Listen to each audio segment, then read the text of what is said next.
The information and views expressed on the following program are not necessarily the views of this station and Guarantee Media. Content is for entertainment purposes only. What's going on, everybody? I am Perry White. I'm the host of the Jaguar Journal. I want to make sure that you guys tune in live each and every Saturday morning from 7 a.m. to 9 a.m. on Jaguar. What's going on, everybody? I am Perry White. I'm the host of the Jaguar Journal. I want to make sure that you guys tune in live each and every Saturday morning from 7 a.m. to 9 a.m. on 107.3 FM. We also have our affiliates in Alexandria, Louisiana, as well as down in New Orleans. And if you're not able to catch us on radio live, you can subscribe to our YouTube channel as well as follow us on Facebook. It's the Jaguar Journal.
Opinionated, outspoken, informative. The Jaguar Journal. Your source for the latest information on Southern University sports and SWAC athletics. A Baton Rouge sports talk tradition.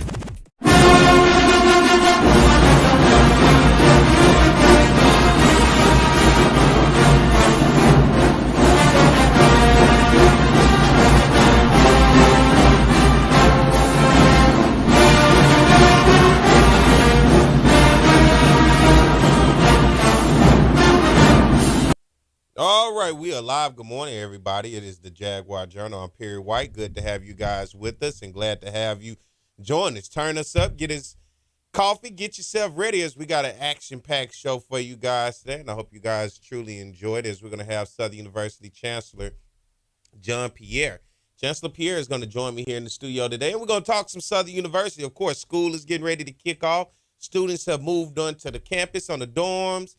You have multiple sports and everybody doing their thing, preparing, and the fall is upon us. And because of that, it'd be good to sit down and have a conversation with Chancellor Pierre, his first full semester now as Southern University's chancellor and president. So, you know, this is going to be a good conversation to be able to talk about the SUBR campus, get an insight of what is to come when you look at that campus and, you know, just have conversations. This is what the Jaguar Journal is for. I hope you guys have had a great week and truly stayed cool this week. It's been a hot one, man. It's been really hot out there. And also later on in the show, talking about hot, we're going to have Southern University football offensive coordinator Mark Frederick going to come on and talk to us about football fall camp. The season to be here before you know it. Only a couple more weeks away from the first game over in McNeese. And, you know, you guys are going to be traveling up the highway with those flags, buying those tickets, shaking those pom-poms, and cheering for those first downs and touchdowns. And hopefully we get a lot of them. Coach Frederick's going to talk to us about what's going on over at the Bluff and how things are turning out with the offense. First year as the offensive coordinator at Southern University. Last year, of course, Eric Dooley assumed those roles. And so this is something to look forward to. I'm excited about today's show, actually, and I'm excited that you guys are joining me for this show. I'm always excited because I thank you guys for the support that you give. We've seen the increase of our YouTube channel subscribers. We've seen the increase of viewership especially on our Facebook page. And so to have that support from you guys, and I tell people all the time, we are radio. So you get a lot of other shows, right? You base off of what they do because you see the numbers of what social media as well as YouTube. And a lot of those shows, well, pretty much all of them are internet-based. We are radio, and we use the internet just basically to archive the show. So to see the type of traction that we are getting from the internet, considering we are radio first, man, I appreciate and love that. And as always, tell a friend to go subscribe to our YouTube channel, as well as follow us on our Facebook page, please, because we need your support. We're trying to grow this, right? And although we are the Jaguar Journal, and I know get a lot of people, we are the Jaguar Journal. We are your news, your source for news at Southern University. We are. But I do keep an open mind because we have to know the world that's around us. And so I try to talk about various other things, whether it's dipping our toes in the political world, or whether it's just giving you information about the landscape of the SWAC or other areas that's around us. It's conversation. It's conversation, and that's all. And so we're trying to draw more and more interest and more people because this is real in what we're doing. We have real conversations, and these conversations lead to solutions. It leads to more conversations out there. It is overall good, and that's what we want. So let's get ready to take a break, Mike. Let's take a break. We get ready to get Chancellor Pierre in here. So you guys stay tuned. We'll be back more to Jaguar Journal. Danny Johnson, first and foremost, outstanding young man, great character, great young man. Can't say enough about him. Great father. You always see him, hanging around with his son and spending time with his son and his family. As a player, I can't say enough about him. He has all the athletic ability that you would want in a kid with playing corner, the footwork, speed, all the intangibles. I have a good work ethic. It's been a lot of times, in the off season, like I just push myself to go work out. Even if nobody else was out there, just to get an extra push when we get back into the season. Because I always wanted to have that edge over everybody else. So, it's just that mindset that I have. I want to be one of the best. So, I got to push myself. If anybody else does. And it's like a lot of stuff that I want to do with my son that I can't do because I'm playing ball. So my biggest return to him is just, having him come to games on Saturday. He can see his father play in front of, thousands of people. It's just, it makes him happy. So whenever he's happy, I'm happy. But just when I get the chance to just go home and, hear everything, he's been doing in school and, what he likes and doesn't like, it just brings me back to that fatherhood of just being around him, and that's what I like to do. I put academics over football because, I can't play football forever. At some point, I'm going to have to rely on that degree. So, that's my biggest thing, and that's one reason why I came to Southern, to get that degree. So I set myself up to where I'll be able to graduate right after the season. So if football doesn't work out for me, I can always come back and go to grad school. So, education is a big thing for me. Danny Johnson put Southern University on a, national stage. Obviously, everybody knows about Jag Nation and Southern University, but you'll see Danny Johnson playing on Sunday one day, and he'll be able to be an ambassador, for the university.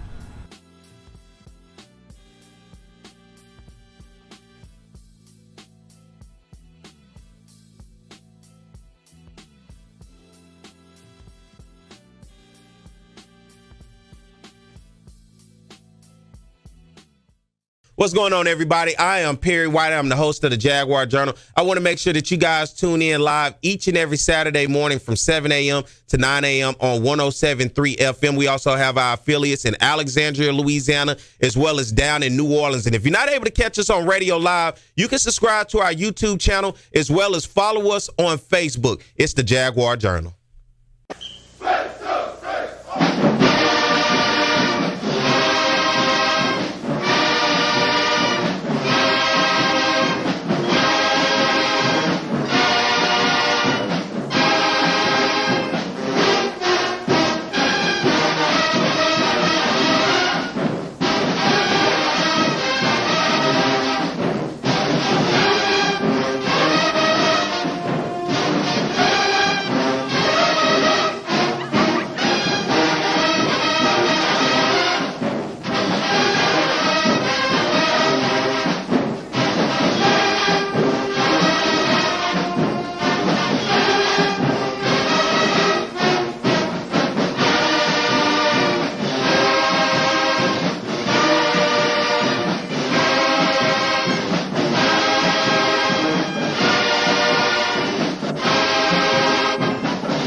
right, we are back. It is the Jaguar Journal. Good morning to everybody out there listening to us on 107.3 here in the capital city area, and everybody listening around the state of Louisiana. We know we have our affiliates up in Alexandria as well as down in New Orleans. And for everybody that's listening and watching us across the internet, right? We are live on YouTube, live on Facebook. You can simply go to the Jaguar Journal if you want to be able to watch that live, or go back and archive any of these episodes that we have. Go subscribe to our YouTube channel as well as follow us on our Facebook page. We would love to have your support, as what we do is tell the stories of what's happening on in the community around us, as well as Southern University. And speaking of Southern University, we are glad to have joining me here in the studio this morning, now the first time as the Chancellor of the SUBR campus, John Pierre. Good morning. Good morning. Last time you was here, you were over at the Law Center. Yeah. And now you have gotten up to the other side of the campus, and you have the entire landmass. And first, I want to say congratulations to you, man. And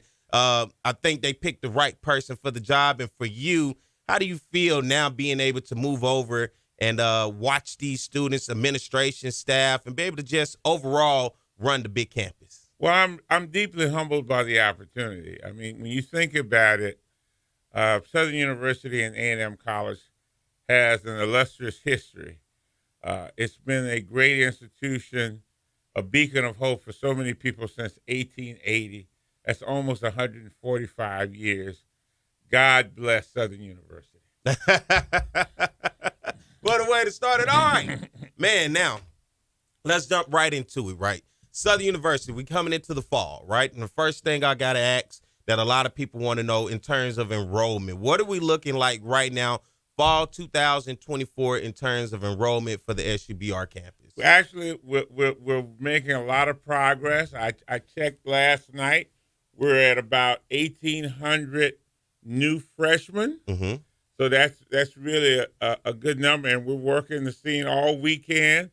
We really had a really strong effort by our people in the University College and academic support and so forth and so on. We did about 8 orientation sessions this summer, and each orientation session had about 200 plus students. So we really worked this summer to make sure that students were really able to come, especially with the FAFSA debacle. You may have heard about this. The rollout of the new FAFSA was really not the best rollout possible. Mm-hmm. So there was some serious concerns about students being able to access financial aid. And given that about 75% of our students are Pell eligible, financial aid from the federal level is extremely important. We're not blessed, as some institutions are, with the largest kind of endowment that we can bypass that. Even across town with respect to LSU, almost every student there that's admitted is TOPS eligible, so that makes it real easy for them. They don't worry about the regular FAFSA process, but we do because we're serving a lot of students who need opportunities that they may not get otherwise. And that's why we're branding ourselves as a school of access and opportunity. We're going to take the student who sometimes is overlooked, and we're going to turn them into a superstar because we're a transformational institution. Yes, that polishing a diamond in the rough and shining them up and ultimately showing what the potential, and then you ultimately see what it could be once they come through and matriculate through the campus. And you're talking about the FAFSA for the financial aid. You know, it's always that funny story, and it's just not at one HBCU, to particularly saying Southern. You typically hear this story around, but you know, you typically, and I know back in the day, things have changed. It's gotten electronic and everything about numbers and all of this now. But you met your best friends and met your girlfriend and all type of people in the financial aid lines back in the day, just sitting around waiting on your number to be called. So that was something unique, although it almost felt like it was an all day, maybe a whole week thing. It was the interaction and the social possibilities that came about also trying to take care of that financial aid. Yeah, well, you know, what's really different now is everything is digital. Yeah. You know, you get a number, you get a process, and sometimes it's intimidating for the parents who are not so accustomed to the digital process. So we have to work on developing instructional type of videos that talk to people about how to go through the process, to get them through the process. So we spend a lot of time really working with students. And amazingly, even with returning students who we think ought to have the process down, even they are having issues. And it's confusing to people at many, many times. But what we're trying to do is we're trying to say, look, this is the pathway that we're going to get. And I have to thank the Thurgood Marshall College Fund for really providing us with a lot of support. Dr. Harry Williams, who's the CEO of Thurgood Marshall College Fund, has been a champion for students who come from disadvantaged backgrounds. Ms. Cherie Rhodes, all those people up there that really work hard to make sure that students from publicly funded HBCUs really get that opportunity. And we also have lots of supporters like Elder Jackson with his program, Top Jags, because what he does is he helps cultivate the idea for students to compete for financial aid resources outside of the typical federal government or Southern University process. What he's doing is a fantastic thing because he and his team and the lady who founded Dr. Deemer, Pat Deemer, and people like Yolanda Smith and Tracy Taylor Jarrell, all those folks are doing the kind of work where we're seeing the impact on students. And the key is everybody talks about that high-performing student, with a 25, 26 ACT, but there's a whole group of students that's somewhere between 20 and 24 that are also high-performing, and that we want to capture those students as well as those high-performing students, but at the same time, be true to our mission. Yeah. And our mission is we're going to take students from backgrounds that sometimes are overlooked, most times are overlooked, and we're going to make them productive citizens, and we're going to make them transformational leaders. See, that's the key. You don't get an education just to go out there and work. You got to now be a leader, and that's what we're trying to infuse into our students. You are a role model for so many people who sacrifice their lives for you. People died for you to have this opportunity. And their parents and grandparents, aunts and uncles and cousins are making sacrifices for them to have this opportunity because they have been chosen as the one, the bright star, to transform a whole family with this college degree and the opportunities. And then they have to recognize that they have to pay it forward because to whom much is given, much is expected. And I understand exactly what you're saying, talking about that diamond in the rough and polishing them up. I was a student kind of in that way. I transferred to Southern, but when I got here, I didn't know anybody. But it was the love and the support of I kept knocking on doors. I kept showing up. And people finally went from who is this to now when I walk in, hey, Pierre, what's going on? But overall, what that did was it presented a family to me.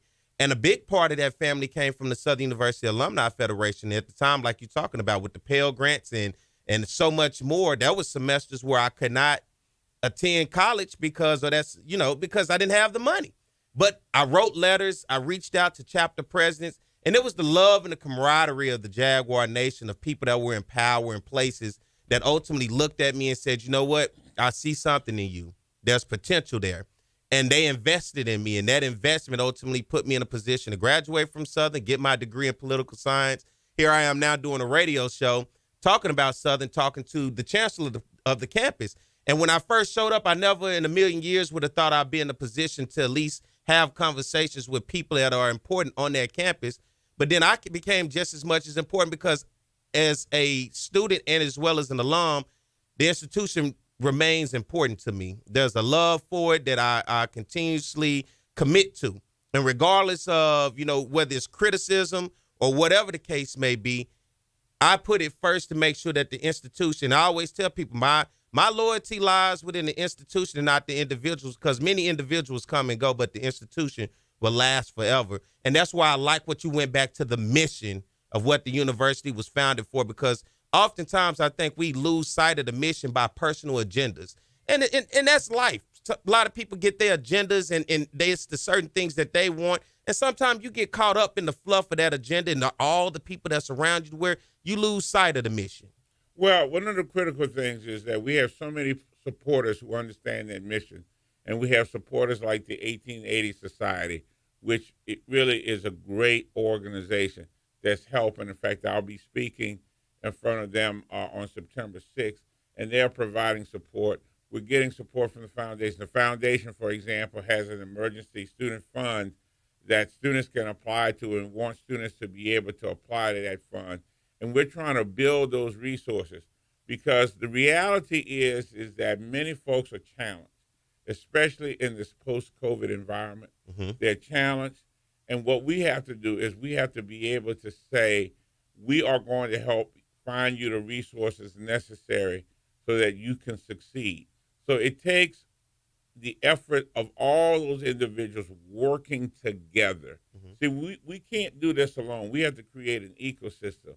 The East Baton Rouge Parish Alumni Federation, the home chapter, all those other chapters like the Houston chapter, the D.C. chapter, L.A. chapter, the Cincinnati chapter, all those different chapters send us students to help them get what they need because they believe in Southern University. And what we have to do on our end is we have to be welcoming. We have to have them understand that we want them to succeed and that we love the fact that they are supported by so many people when they come here. Can I ask you a question real quick? And this one is considered towards what I saw as a freshman and a sophomore, predatory credit card companies and just not being literate when it took the time, financial literate when it came to the Pell Grants and trying to get the refund check, right? When I was in school, that was everybody's goal, to get a refund check, to get it back. And then what did we spend that money on? We just went to the mall. We went places. We blew it. And, then you look up and then, boom, once you graduate, here comes the call, here come the email, here come the mail about having to pay these loans and whatever back. On your end, how important is it to teach financial literacy amongst freshmen come in, especially how they manage money and what they go out in terms of those loans that they take? It's extremely important. Yesterday at our board meeting, we honored Dr. Oscar Udo, who taught financial literacy to freshman students. And that was kind of the work that he did. He always was concerned about that. And so we're not allowing these credit card companies to come with a fancy cup and so forth and so on. They gave me a box of peace and was like, sign up for a credit card. Sign up for those credit cards because it's extremely important. And we're really working with organizations like the Pelican Federal Credit Union, the Essential Federal Credit Union, to help folks understand. In fact, the Southern University Alumni Federation and the Pelican Federal Credit Union, Pelican State Federal Credit Union, are working together to come up with a debit card so that every time someone with that debit card swipes, there's dollars going to the Federation, and the Federation can in turn use that money to provide scholarships. So financial literacy is extremely important, and we're trying to work with organizations that are going to provide that background, that basis for students to understand how important it is for them to make good decisions. Because I think ultimately once they become alums like myself and many others, you want to make sure that you're in a situation where you can give back to the institution because the institution always needs that support and that love. But if you dug a hole for yourself financially by being in college, it makes it hard to be that type of active alum financially supporting to give back to the institution in so many different areas. And that's why I asked, because I see so many people my age, young people that have dug that hole in terms of financially as they gotten out of college. And it's taken years to even just get themselves settled on top of raising their family, trying to get a home, just trying to survive every day. And it's hard for them to then in turn give back to the institution in the way that they feel.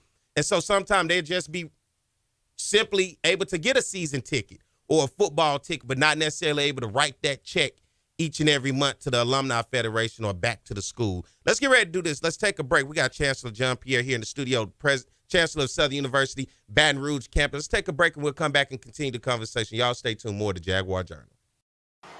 It's On the Yard Sports, and I'm Pierre White, and what I need for you to do is go follow and subscribe to our YouTube, Facebook, Instagram, as well as Twitter right now. Talk about offense, we talk about Southern, and it begins with their passing game. Tom, beyond potent, we're talking about high octane, we're talking about fast break, we're talking about 41 points a game, some 500-plus yards since Terrence Levy has taken over this offense. Because that young man doesn't drop any ball.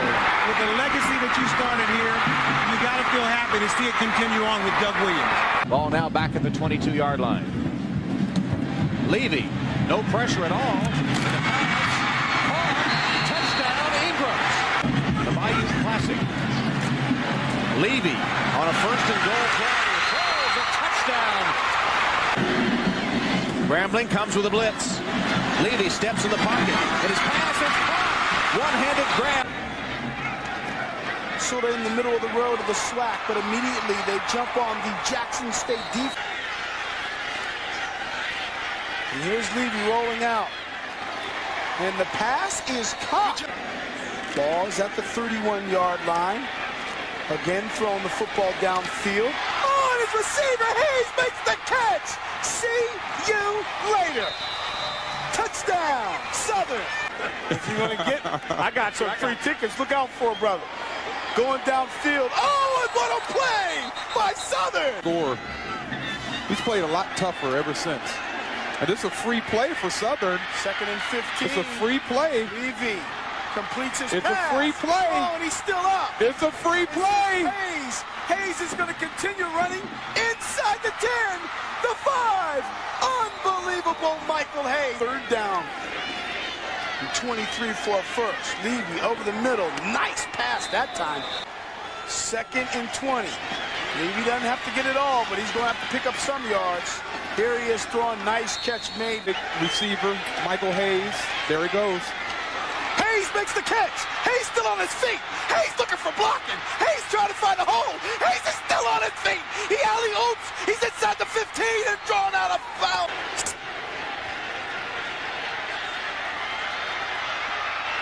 Touchdown. Backfield.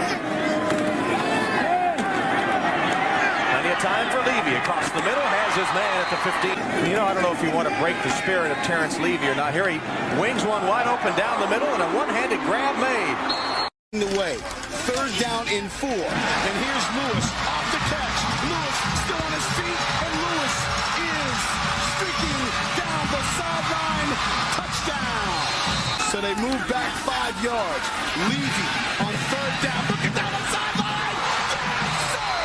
Big time player. Guys, stepping up like they go. All right, good morning to everybody out there listening in Radio Land. Good to have you guys with us. I am Perry White. It is the Jaguar Journal. Good morning to everybody listening to the capital city area around 107.3 FM in Baton Rouge, as well as our affiliates in New Orleans, as well as Alexandria. Everybody watching us on our YouTube and Facebook Live at the Jaguar Journal. Go hit that subscribe button and go follow us on our Facebook page, as we have a very special guest here in the studio this morning, Chancellor Pierre of the Southern University Baton Rouge campus. Good morning. Good morning again. And as we have these conversations, we continue. Let me ask you this. The process, once you are selected as the chancellor, and day one, you sit down and at some point you have to start somewhere, right? And open up the book and sit back and figure out, where am I going to start first? And for you, what did you circle to be a starting point for you as chancellor of Southern University Baton Rouge? Growing enrollment. Mm-hmm. That's the critical thing. We have to grow enrollment. We have to retain more students from first to second year. We have to put them in a position where we increase retention first to second year. If we do that, then we get them to graduate at a much higher rate than we have. Mm-hmm. We put them in a position to win. Mm-hmm. And that's a critical thing. The second big thing, of course, is we always need more housing. So we're focusing on developing more housing so that we can give students a better residential experience. The more students we can have in a residential setting on campus, the better chance that they're going to succeed, because they're not going to be caught in the trappings of being away from campus. I can tell you about them trappings, okay? We want students to stay focused. Yeah. and they have a seriousness of purpose. See, because that's the real key. And all summer, I've been talking to these students that are coming in about the summer of 1964. And the reason I talk about that is a woman named Fannie Lou Hamer started a revolution, which was, we're going to make sure that people have a right to vote. We're going to change Mississippi. And she started with young students from Tougaloo College. And they recruited students from other places and other folks. But this was done and led by students. And the leaders were young people in this process. One of them was Dave Dennis, who went to Southern Lab from Shreveport, Louisiana. He was the bright young age of 22. He turned 23 and became an old man in the movement. He was clearly one of those people that were being transformational change agents. So when I look at these students that are 18, 19, 17, they are the same types of students that were really inspired to make a change in 1964. And because of that, we have the 1964 Civil Rights Act, all right? So every time you go to a restaurant, you go to a hotel, all right, and you can stay at the Marriott or the Hilton and whatever place you want to do, and you can go to Ruth Chris, that's because of the impact of Fannie Lou Hamer. And the same thing, within a year, came the Voting Rights Act. Let me ask you this. How does Southern University, because it's African Americans, right? We look at the opportunities that you're talking about. In those times, it was Southern and Grambling, right? And it was Hardin, which is the very reason why the Southern University Law Center is there today. The very reason which is why Southern University's system exists to give and provide opportunities for African American people, and it has helped build the black middle class of Louisiana. But how does Southern University now, in particular the SUBR campus, compete in the ever-growing, evolving world of higher education? Students today are now looking at more than ever the Southeasterns, the Nichols, the McNeese, the ULs, the Louisiana Tech. And I'm just speaking in terms of Louisiana, in which black students ultimately went to Southern and Grambling, right? If you were in Louisiana, but now especially LSU. You look at LSU's black enrollment in terms of the school, it is through the roof. It's probably just as much as Southern. I know at one time it was more than Grambling as a whole. So how do we compete with that now as African-American students, in which our institution is there to give opportunity, but now opportunity seems to present itself all around? But the way we compete is we go out and we talk to the students and tell them why it's important for them to come to Southern University. So first of all, Southern University is an 1890 land-grant institution. That means we have lots of advantages. We just announced a couple of days ago that any student that majors in the agricultural area gets a $1,000 scholarship, period. There are folks that are getting the 1890 Scholars Program where they're getting everything paid for. Because why? Because those areas are growing. And when people think about agriculture, they think about growing crops. No, how about fashion merchandising? How about food and nutrition? How about environmental science? How about food insecurity issues? Food insecurity is a big issue. So when we look at that, we're growing that particular college. We're providing students with the opportunities. The same thing with our new construction management program. The same thing with our music technology program, our music business program, our entrepreneurship program, our risk management insurance program.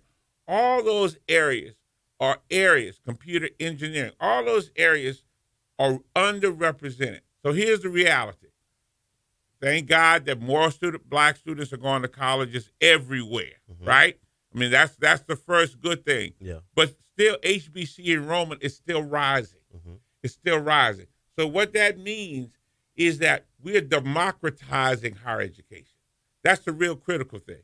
Everybody ought to be able to access higher education. And you didn't even mention the community colleges like BRCC, which is a feeder school. Which is a feeder. But we have a community college within Southern University called Southern University Shreveport. And they're offering some wonderful programs in aviation, allied health, and nursing. We have nursing and allied health in New Orleans, Baton Rouge, and in Shreveport. We got cybersecurity in Shreveport, and we're going to bring some of that to Baton Rouge. My point is the opportunities are growing. As the pie is growing, we're going to grow because we're going to service students.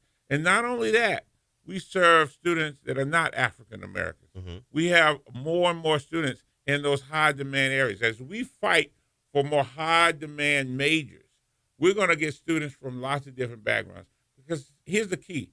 Everybody recognizes that opportunity has no color. Mm-hmm. Access has no color. Mm-hmm. And once we recognize that, then we always recognize that we're part of the great ecosystem, all right, mm-hmm. in this constellation called higher education. You look at higher education, and what studies does a university do? Because I always talk about the 5 and 10-year plan, and often you can start with a 3-year plan. What research does a institution of higher education do to look towards the future to realize what majors in those jobs are kind of teetering to the backside, and what majors are looking like they're on the forefront in 10 years? This is going to be a high priority area for students to want to go major. And how does that research work, and how does Southern University evaluate that to say in 10 years we need to possibly be looking at putting our time and effort into these areas, because this is the direction that the world seems to be going, that these are going to be high volume, high priority, major areas that we can get students in? Well, first of all, there's a lot of economic studies that we can rely on. Louisiana Economic Development does a lot of studies of what they call 5-star jobs and so forth and so on. But let me tell you what the critical piece is. There are going to be jobs and careers out there and professions out there that we don't even know yet. Mm-hmm. And so what we've got to do is we've got to work on skill development. In other words, there's certain skills that make you successful no matter what you do. Mm-hmm. And we work on skill development and have the idea that one of the things we've got to close is this digital divide. See, because everything is being digitized. And minority communities are 7 to 10 years behind a lot of folks when it comes to digital stuff. Mm-hmm. See, for example, we use these phones and we play on these phones, but we're not developing the apps. We're not developing the games. We're not developing those kinds of things that make this stuff work. So we've got to recognize the more we talk about having folks develop skills, mm-hmm. then whatever the change is that's happening in the economy, they've got the skills to transition. Mm-hmm. Right now, you might get into 3 or 4 opportunities over your lifetime that transitions from what you do. You know, the idea that you can go one place and work 40, 50 years or 30, 40 years, that's changing. Mm-hmm. You got to be flexible. Yeah. You got to be able to move. That's the reality. And here's the critical thing. Mm-hmm. COVID taught us a lot. Yeah, it taught you what you thought you couldn't do. That's right. Exactly. So the whole point is we're trying to create people that understand that they are the most valuable asset themselves mm-hmm. towards creating opportunities.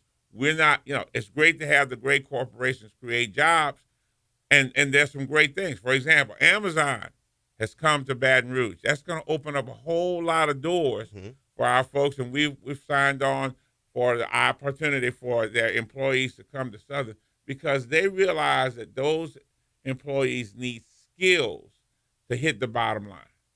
All right? That's the whole thing. We focus on skills. We're always looking for ways to access higher education. We got to make access to higher education better.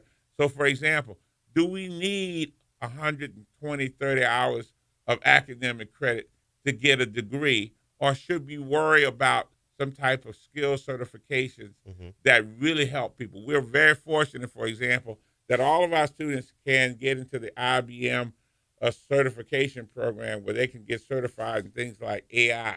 They can get certified in cybersecurity. They can get certified in Internet of Things. All those things matter. Coding. We've got an esports gaming lab now. I remember when gaming was frowned upon. Now we can go to school and we can play the game. Right. Because what you learn is you learn so much about analytical skills. Yep. And for example, in the Navy, they're going to have fewer people on those ships mm-hmm. to run those ships, because same thing with the Army.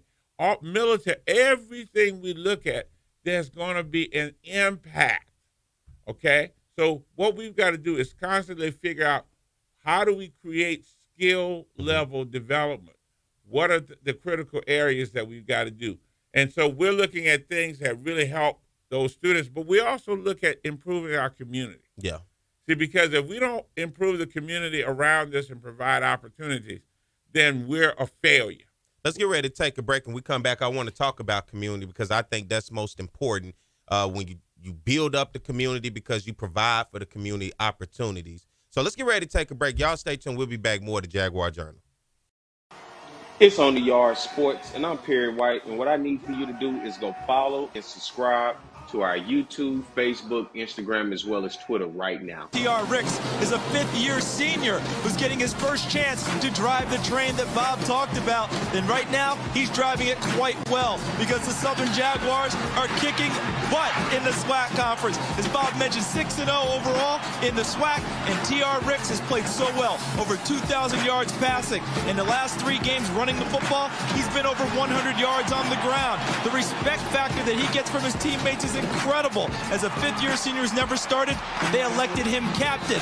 And the numbers he has put up are represented on your screen.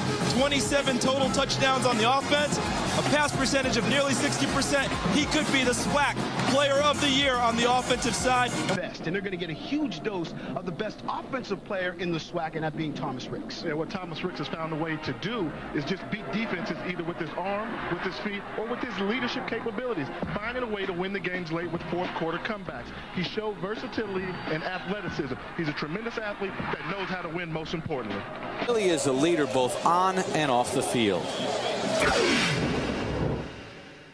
I just think it has come to a maturity level. I have a 4-year-old son, and, when he was born, I had to grow up fast and, just staying in school and practicing every day, trying to get better every day, just so he can have a better future. It's just been my inspiration. So, I just think that's my motor that drives me and, keeps me in the game. His 4-year-old son, Collier, has not missed a game this season. They throw the football around in Rick's dorm room at Southern, and he says it's great playing football with Collier. 1st and 10. Ricks. He's got Vernon. Vernon makes the catch at the 45. They can run the entire offense with all those guys in the game. Ricks to Vernon. 1st down. Holmes in the backfield. Ricks. 1st down. Gage on the tackle, but not until Ricks picks up the 1st down. 2nd and 7. Ricks. Overstreet's got it. Across midfield. Ricks has a receiver downfield. It's caught for a touchdown. Territory. Ricks fakes the pitch. Gets inside the 15. He's in the type of young men that represent his philosophy in life and in football. Ricks in a shotgun. He's going to run it out to the 10. And 2nd and 11 after the holding penalty. Sidearm toss. And a nice catch. Ricks on the 1st and 10. Little draw play. Takes it outside. He's got the 1st down. But Ricks going to take it up the... All right, we are back. It is the Jaguar Journal. Good morning to everybody. Hope you guys are enjoying today's show. I'm Perry White. Thank you guys for joining us. Everybody listening in the capital city area, around the state of Louisiana, as well as everybody watching on our YouTube channel and our Facebook. Be sure to go hit that subscribe button as well as hit that follow button. We would love to have your support because we're not doing anything but just talking some positive stuff. And today we're talking positive about Southern University as we have Chancellor Pierre here. And before we went to break, you talked about community. And I'm big on community because I often get on here and I gripe a lot about the area around Southern University and the pride that it takes to build a community that I've read books about, I've heard stories about, and sat down with people who told me what this community was meant for African-American people, the successful businesses, what it meant. And now when I look at it, it's filled with blight. And then you have the conversations talking about what can we do for North Baton Rouge.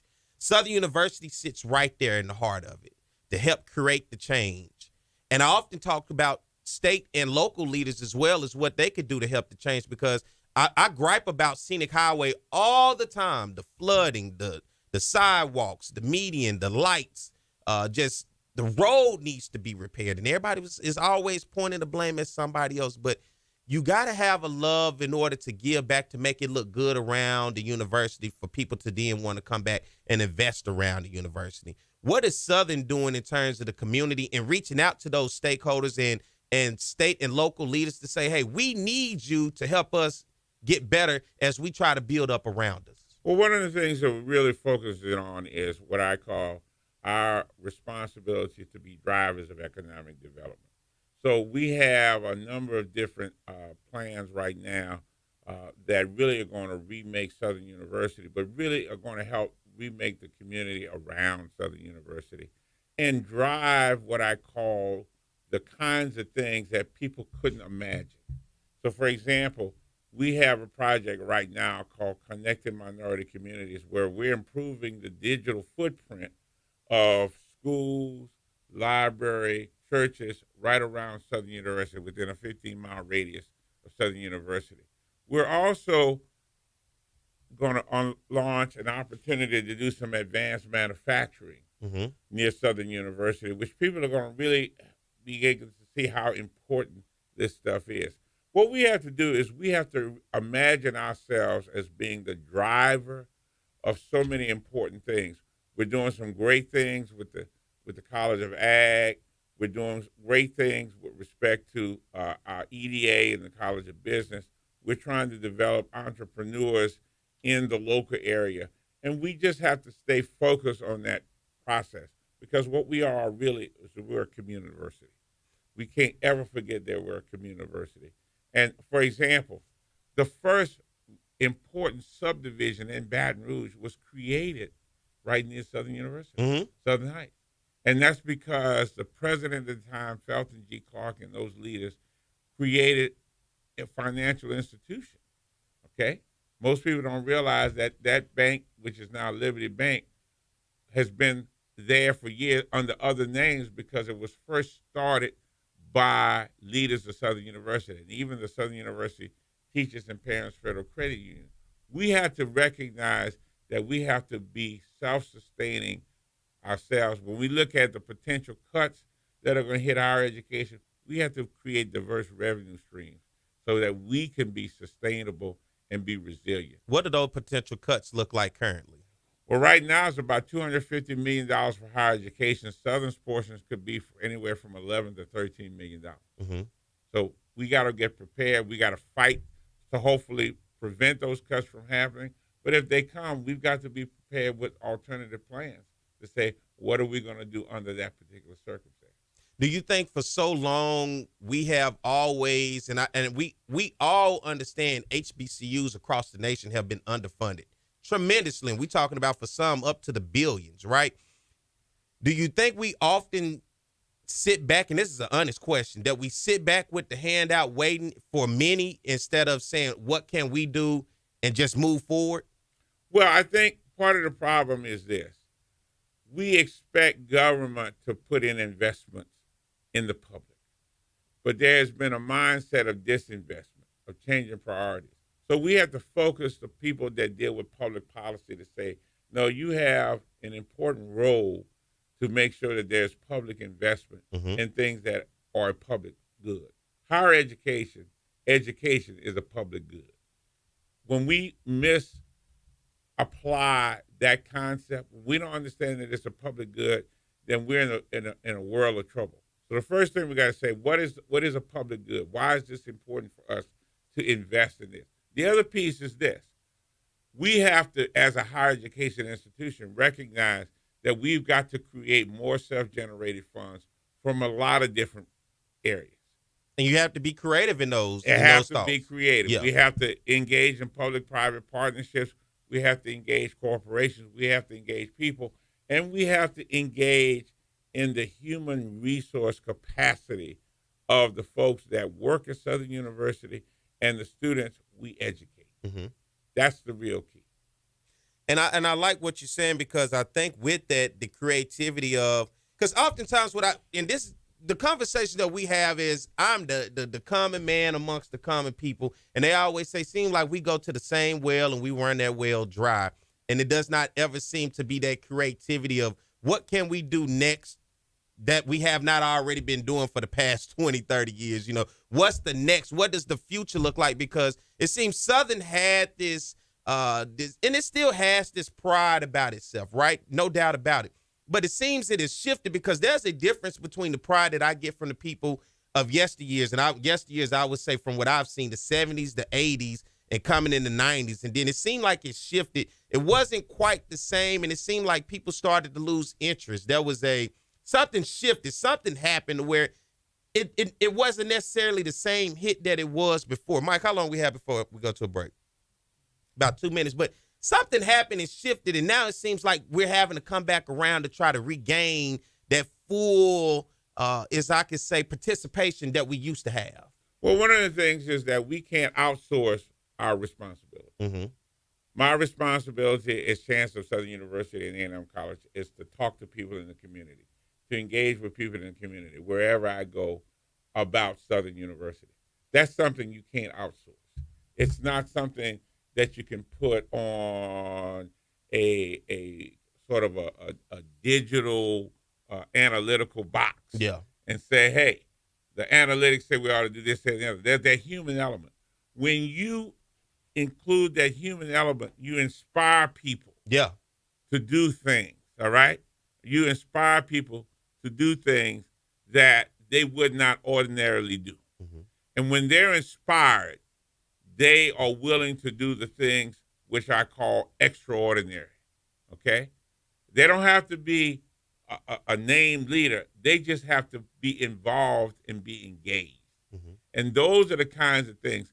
I've been pinged the last 3 days by a lady who's advocating for a student who comes from a family that has 9 children who live in a 2-bedroom house. And she needs help. And she's been working with her every day. Those kind of ordinary people doing those things create extraordinary results. I like that. Let's get ready to take a break. You going to stick around with me a little bit longer? Absolutely. All right. I like where we're going with this. It's Chancellor John Pierre here hanging out with me this morning. And you guys wake up, get your coffee as we're getting it going. We're going to get ready to take a break. We're at the top of the hour. It's the Jaguar Journal. We'll be right back. Southern was a little late to the game of football. They had started earlier in the CIAA up at Hampton and those schools up there. And when J.S. Clark became president of Southern University in 1914, he had already visited Tuskegee and these Howard and the other schools, and they had a football program. And he wanted to compete with them, not just in the classroom, but also on the football field. So it started as an intramural. We had intramurals when we first came in 1914 through 1916-17. And then the intramural program evolved into the varsity, into the football program in 1918. Coach Big Charlie Holmes from Colorado State, he came here as an assistant coach, but he took over around 1922, 1923, and he did very well through the early 20s. But he came up to 26. He broke even. He was expected to do well, and 27. I don't find any records where he won any games there, and he was replaced. But the person he was replaced by was a legendary. Name is Bryce Union Taylor from the University of Southern California. Out there, he had been an All-American. He was the guy that stopped the 4 Horsemen of Notre Dame, and then he went to Chaffin University in South Carolina at 27. In 1928, he became the head football coach at Southern University and athletic director, and he really put Southern on the map. He had a lot of firsts. First of all, he had the first All-Americans we had came under him. Therefore, he had the greatest winning percentage in Southern University. He won 85% of his game here, and he had our first undefeated season in 1931 when he was 7-0, and but he was not declared national champ, but he was considered for that. But he was our first great coach during that early period, Bryce Union Taylor. We don't want to forget him. Arnett W. Mumford, he's a national icon in coaching. He had coached 10 years in Texas, Jarvis Christian, Bishop, and Texas College. But the last 5 or 6 years at Texas College, he was very, very outstanding. He won 2 SWAC titles, and he had won a national black championship at Texas College and 35. So therefore, Southern was interested in getting him here, and Dr. Felton Clark was very instrumental, the person to get him here. But his impact it goes much further than Southern University and State of Louisiana. He won 12 SWAC titles, 10 of them at Southern and 2 at Texas College. And he won 5 or 6 national black championships. And also, he was very successful in the first interracial bowl game, the Fruit Bowl in San Francisco in 1948 when he played San Francisco State, and he won that game decisively. But his influence extended much further than the boundaries of Southern University. He was recognized nationally as a great coach. His winning record, he didn't coach over a period of 35 years, and a couple of those years they didn't have teams because of the war.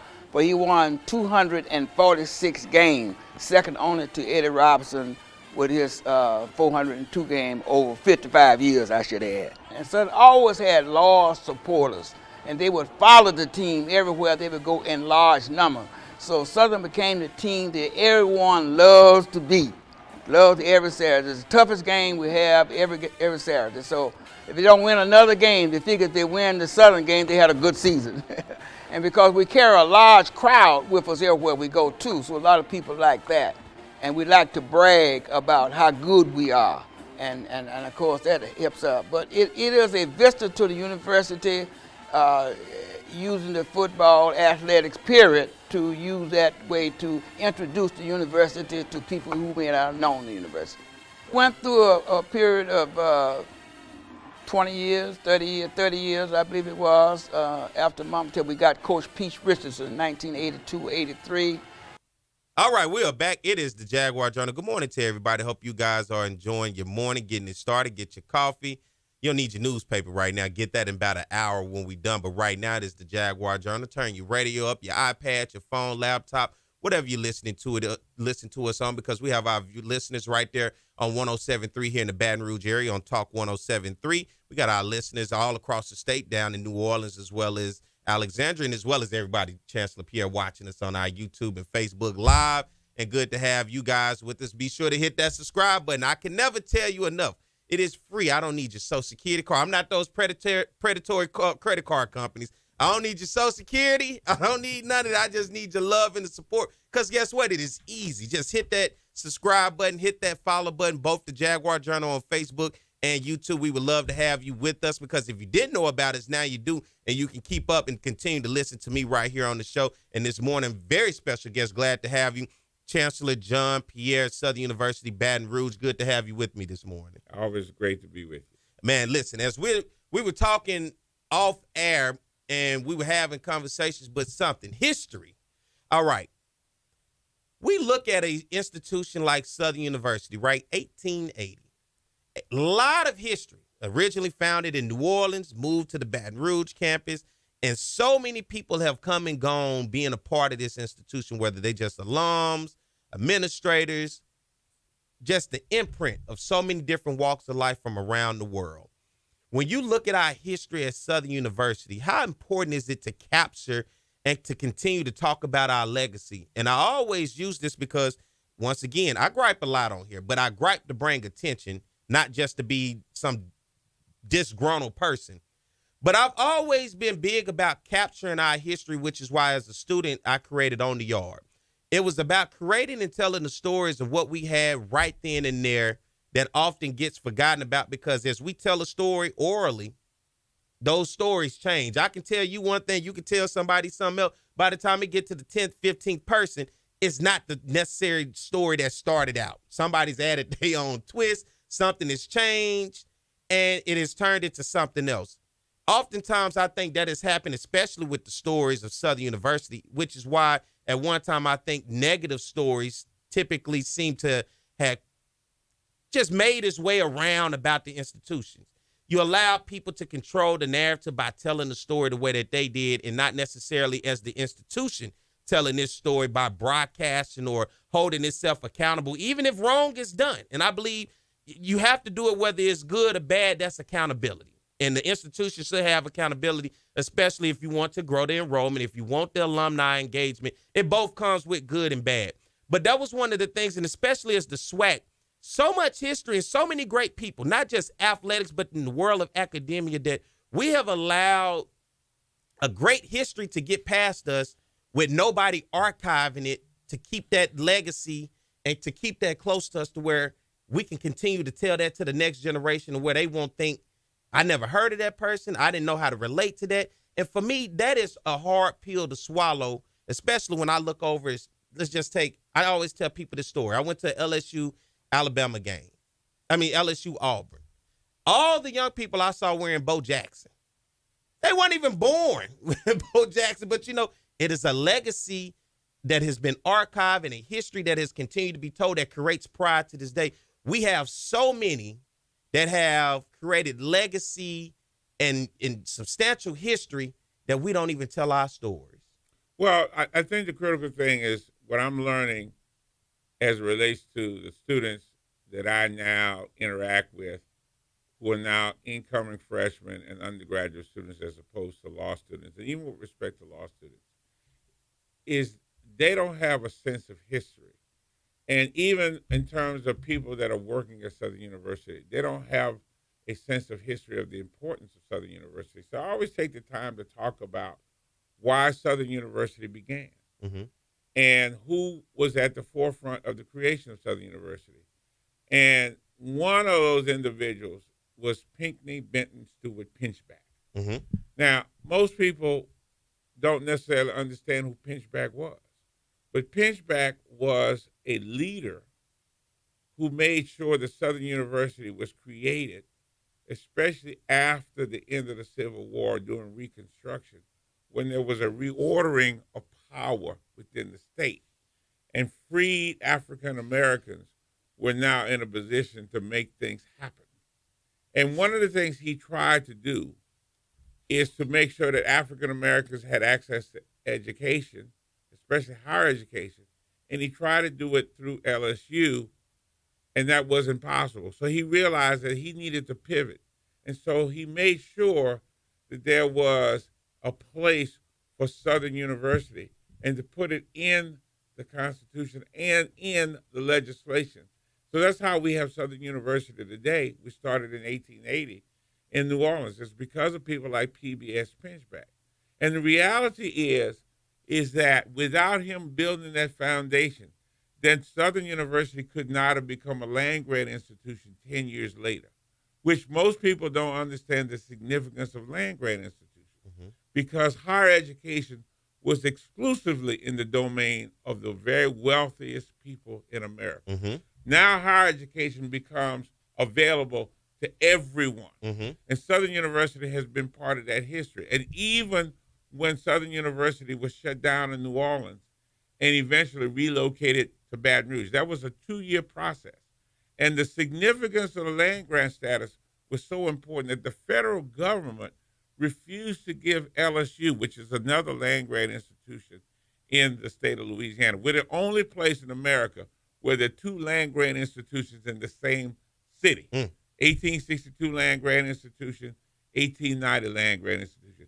They withheld the funds from the state of Louisiana until that happened, okay? And when you think about that, that's important. So Southern University ends up here in Baton Rouge in 1914. Now, here's the great thing. J.S. Clark was the winner of that lottery, if we'll call it. But J.S. Clark was a man who had created a college here that was on Government Street. All right? So there was a college here. People were creating colleges. Yeah, because I hear a story about Leland College. And Leland. People were creating colleges because they recognized the importance of education for people of color. And so he got to change Baton Rouge, all right? And where was Southern placed? Southern was placed on the bluff, the highest point in Baton Rouge. There's so much significance in that. Why? Because we sit overlooking the Mississippi River. Southern is the only higher education institution that sits on the banks of the mighty Mississippi. Think about that. The Mississippi River, which is the gateway to commerce throughout the whole country. Southern University sits on the bank. And not only that, in the bend, as you come across the campus and you get on Harding Boulevard and you see the bend of the river, when the French explorers came down the river, they noticed that red pole, all right? And they noted the point as Baton Rouge because that was the traditional hunting ground of the United Houma tribe. And there was blood from the animals that had been killed, and they hung them out there to dry, out there, right? So here we are. We're sitting at the point of Baton Rouge, the point of the city of Baton Rouge. It begins at Southern University. And then that land was once a working plantation. Turning plantation. That's right. That's right. Enslaved people worked on that plantation, and now that same land is a beacon of higher education and hope. And the very bell that they rang every day to start that day sits in the John B. Cade Library. If you can't get inspired by that fact, nothing will inspire you. That is the story of Southern University over and over and over again. And each and every decade, we produce leaders that change America, period. That's the reality. I can think of two women right now. When people talk about women who are leading America, you know, everybody talks about the great Vice President Harris.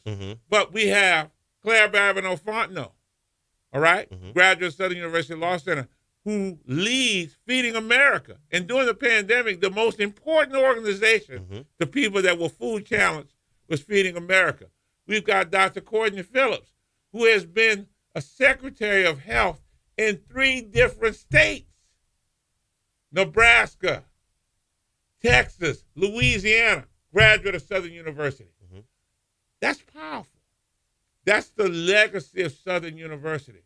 You ought to read the book by Dr. Charles Vincent, which chronicles the history of Southern University, or Dr. Gibson, Everett Gibson, who chronicles. I have it. All right. All right. And all those particular things, when you read that stuff, you have to be inspired. It is inspiring. Okay? And that's the key. The key is, regardless of resources, inspiration is what leads us. You have to be inspired to do this. I tell people what I do is mission work. I am a missionary. I am bringing the gospel of higher education, all right, to people who have not heard. Okay? I told you got a calling, didn't I? All right. I told you. We're taking the 2 loaves of bread and the 2 fish and 5 loaves of bread, and we're feeding thousands of people. Yeah. Because we have to do this from an inspirational standpoint. Yep. Because unfortunately, we will never get all the resources that we need, but we always have to keep fighting for those resources. We do. Hey, Mike, let's get ready to take a break. And we come back on the other side, we're going to get ready to close things out with you. A couple questions I want to ask. I think that'll kind of bring us home and land the plane. So you guys stay tuned. Hope you're enjoying it. That is John Pierre, Chancellor of Southern University, Baton Rouge campus. I'm Perry White. It's the Jaguar Journal. We'll be right back. Darius Skelton has really had this wave of momentum for Southern. Yeah, first-year player in this program. I love his decision-making. He makes quick decisions, particularly when running the run-pass option game. That's his specialty. He's been an impact for this offense since he took over as starting quarterback. Well, Darius Skelton is a dual-threat quarterback. He can throw the football. He's very good at throwing the ball down the field. We're going to work on this spring those intermediate passes, but down the field, he's one of the better down the field passes that I've seen. Play action, Skelton going for it all, has a man, and hauling it in is Hunter Register. And then when you talk about running ability, he has running back capabilities. He can go the distance. He has the speed to go the distance. He has the power, and he has the vision. And I think when you put that with a dual threat quarterback, I think he's the reason why we're so happy about this coming season. Skelton feeling the pressure. Skelton eludes a couple of tacklers. He's still on his feet. Oh my! Little shake and bake juke move, baby. Being a quarterback, man, it's not easy at all. It was hard being here and having the expectations to be the starter and not being the starter. It just it was overwhelming. Like, I was ready to play, and not playing when I was ready to play just made me kind of look at life differently and really think, should I be here or should I not? And I talked to God, and he just settled me down, and he told me to be patient. That's what I did. Skelton, who started the last 6 games of 2018 for the Jaguars. They went 5-1. Their only loss to Alcorn State in the SWAC title game. Taking the jet sweep, and Skelton awfully good with his leg. Blitz. Register, the receiver at the bottom of your screen. Nice grab. All who have had an impact here in the year lowing. Southern still. Skelton comes up for the 3rd time. Taking the jet sweep, he'll keep it. A good lead block as he cuts it to the outside.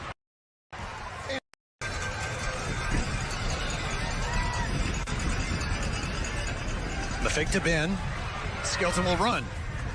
And dragging with them for a few yards. Darius.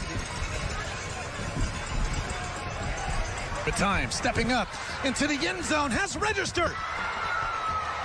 Flag down, catch made, touchdown, and it's actually first quarter yards. Southern 121, McNeese 40. Fresh set of downs as we begin the second quarter, and looking deep, Skelton for register. What's going on, everybody? I am Perry White. I'm the host of the Jaguar Journal. I want to make sure that you guys tune in live each and every Saturday morning from 7 a.m. to 9 a.m. on 107.3 FM. We also have our affiliate. All right, we are back. It is the Jaguar Journal. Good morning to everyone. I hope you guys are enjoying today's conversation. I'm Perry White. Chancellor Pierre here with us in the studio, Southern University Baton Rouge campus. Hope you guys are enjoying it. Everybody listening across the capital city area this morning, and as well as watching us on our YouTube and Facebook. Hey, go hit that subscribe button, hit that follow button. It is free. Just need your support and your love. Chancellor Pierre, before as we get ready to land this thing, this is the part where the pilot comes on and say, hey, fasten your seatbelts, put up your trays. We about to get ready to make our land, our descent into Baton Rouge, right, where the temperature is hot. All right, so, but nonetheless, let's talk about the vision for you and whether it's a 3, 5, 10-year vision plan of what this campus can be under your leadership. I'm very curious to hear, and I'm sure the board and many others are part of this process of hiring you have heard it, but for the masses of people that's out there listening this morning, for Chancellor Pierre of the Southern University Baton Rouge campus, what is your vision? And break that vision down, if you can, into years or overall. Well, the vision is simply this. The Southern University and A&M College is a place where transformational leaders are created. And that's very, very important. That means that we have to talk about transformation at all levels, whether it be how we treat each other, what kind of support services we provide to the students, transformational housing, transformational athletics, transformational education programs. The key is transformation, transformational impact on community. The key is transformational. That's the word of the day. We have to be transformational. Otherwise, we are useless. We can't sit back and watch the action. We have to create the action. Mm-hmm. And so when we think about that, that means we've got to improve what we do. We've got to think about ways to improve our infrastructure. We've got to improve the way we are thought of and relevant. We have a whole K through 12 operation, PK through called Southern University Laboratory School. And the history behind that school is that Southern University educated people from elementary through college. Mm-hmm. And we have people that are really exceeding expectations in doctoral programs. We've got an executive leadership program, for example, that really is important, PhD program in the Nelson Mandela School of Government. What an awesome responsibility to have the name of Nelson Mandela. That's my building right there. On your campus. A great transformational leader. You can't do this without the idea of transformation. Yeah. And transformation has to be in everybody's sight at all times. Transformational nursing and allied health. Mm-hmm. We've got to think about that. We have a great need to close the health equity issue. Transformational areas like business, science and engineering, the arts, education. There's a great teacher shortage in America, and we've got to be part of the transformation to close that gap in terms of teacher shortage. So when we look at that, the word of the day is transformation. Transformation.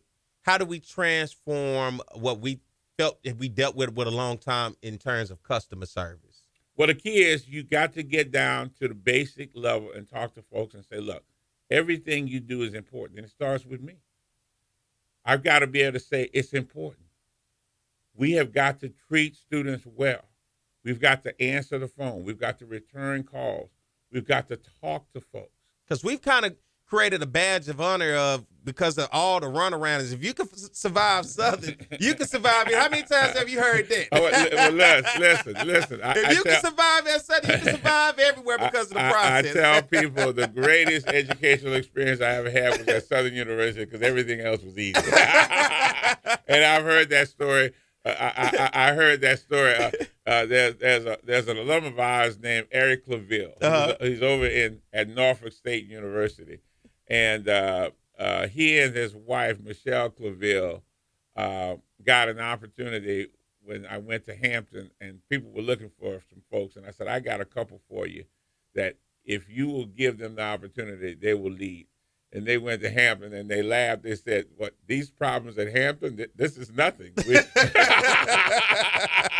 These are first world problems." Okay, yeah. And, you talk about the transformation, and that's one of the areas. How do we grow in these areas that ultimately have kind of been dark spots for us? Because you hear generation after generation, decade after decade, and it's kind of the same story with different people, no matter the age. And it's how do we transform to eventually pull ourselves out of that?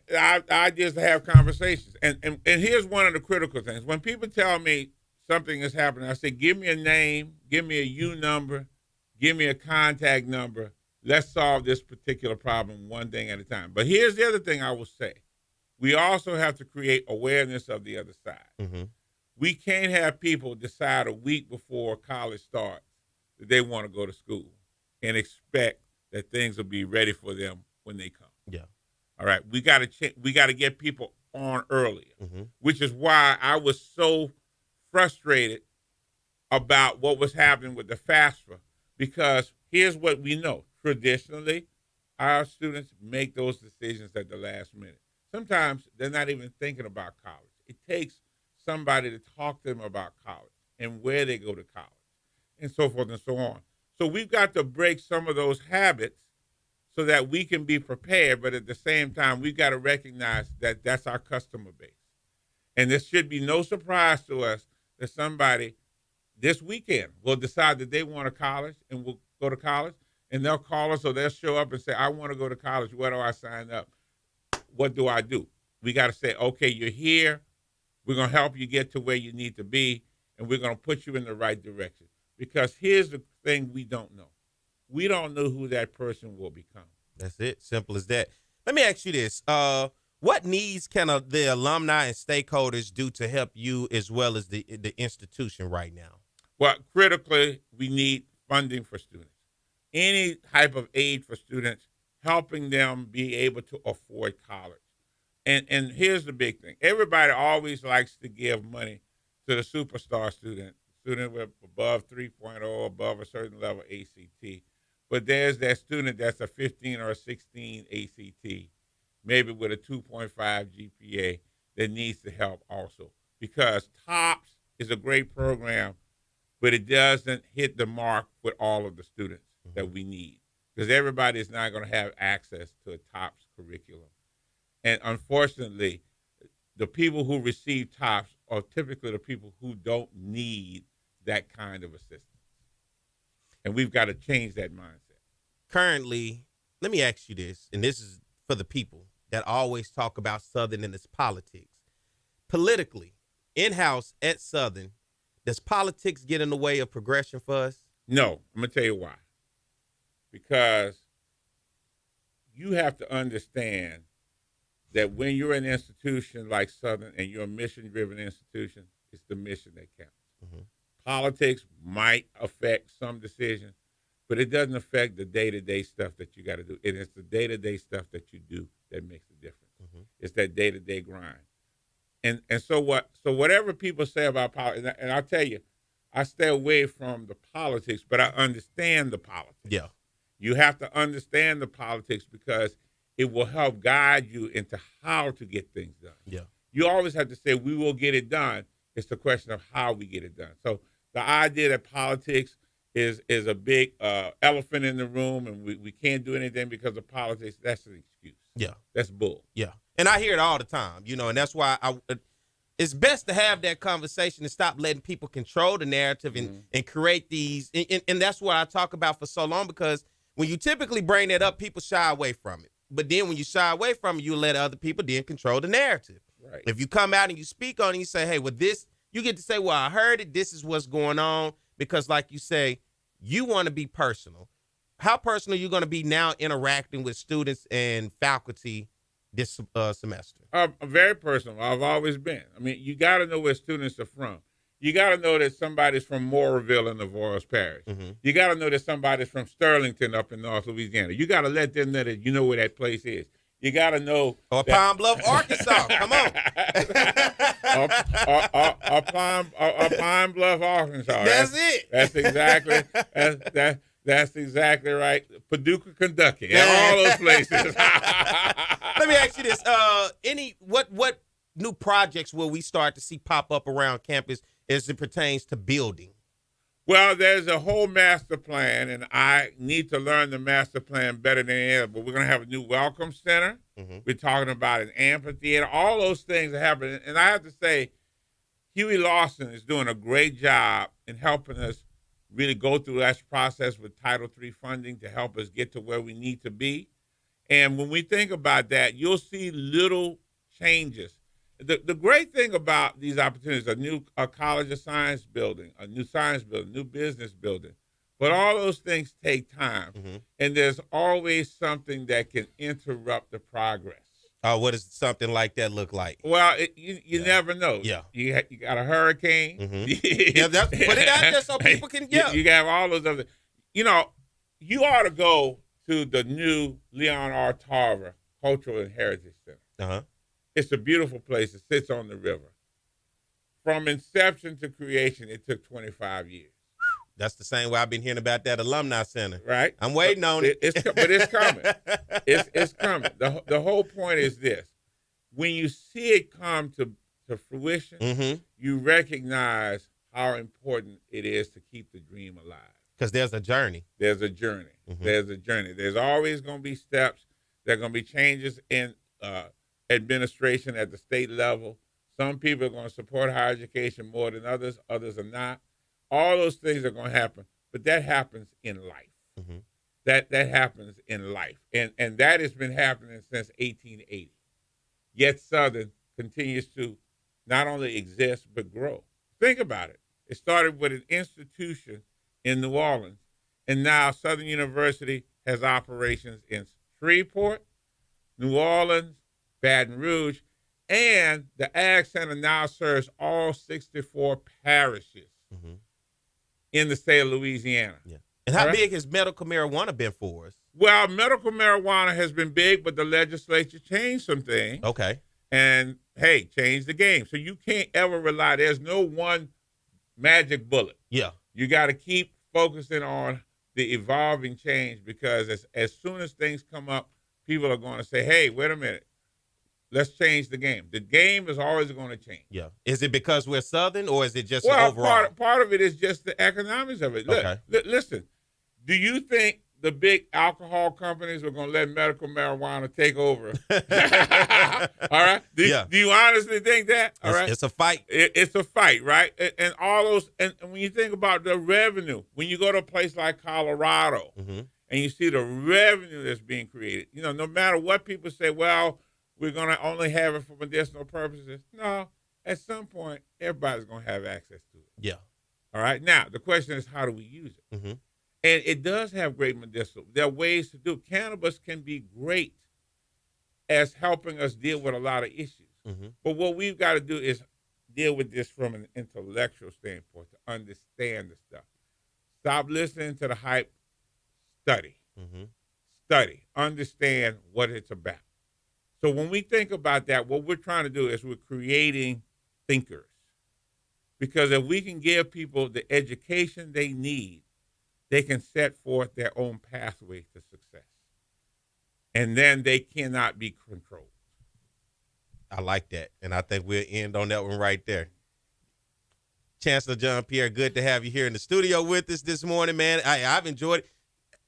This not enough time. We could do this for hours, right? Hours. But, you know, we try, and the thing about it, try to get in so much within such a short time. I know there's a ton of questions, but I love what you're able to do. Give us some history along, because to know where you're going, you got to know where you come from. And to know where you're at, start somewhere, right? And I think we often forget where we come from. We just try to start now and just act like what happened before in the past didn't exist. Things have to be acknowledged, right? Things have to be worked on. Whether it's good or bad, we have to then acknowledge it, work on it, evaluate it, and then move on and come up with a plan. And I believe that if people, and this is the politics side, when people say, well, can people stay out your way? Can people do this? If your vision comes into fruition, I believe Southern University, if you stick around, stick with us now. Within 5 to 10 years, we could be somewhere. And I'm going to ask, can we please, as we get ready to let you go, work on the curb appeal? I like grass and flowers and beautiful. You feel me? We're working on curb appeal. We're working on curb appeal. That's exactly right. That's what it's called, curb appeal. Yes, you know, right. When I worked in the student housing business, I worked in the corporate side of student housing as an operations specialist. And I traveled to these different properties, and I helped these properties ultimately, as you talk about occupancy, field for field to get that 90 to 100%, a lot of properties that they couldn't get. Curb appeal, the number one thing. When you pull up, you automatically know from the moment you look at it if this is a place I even want to stop and get out and take a tour. Because you've driven past some places and was like, you know what, I'm going to keep going. I'm good. Whether it's a gas station or whether it's a restaurant or whether it's a future place that you consider a home, or a parent bringing her student, his or her student to college and looking for housing or whatever the case may be. Curb appeal is huge when you talk about just stopping just to at least get your attention. And I think with our campus, we have so many scenic areas. We have to be able to provide that opportunity for students to study out on the grass or hang out and lounge, and just where it almost feels like you're at the park.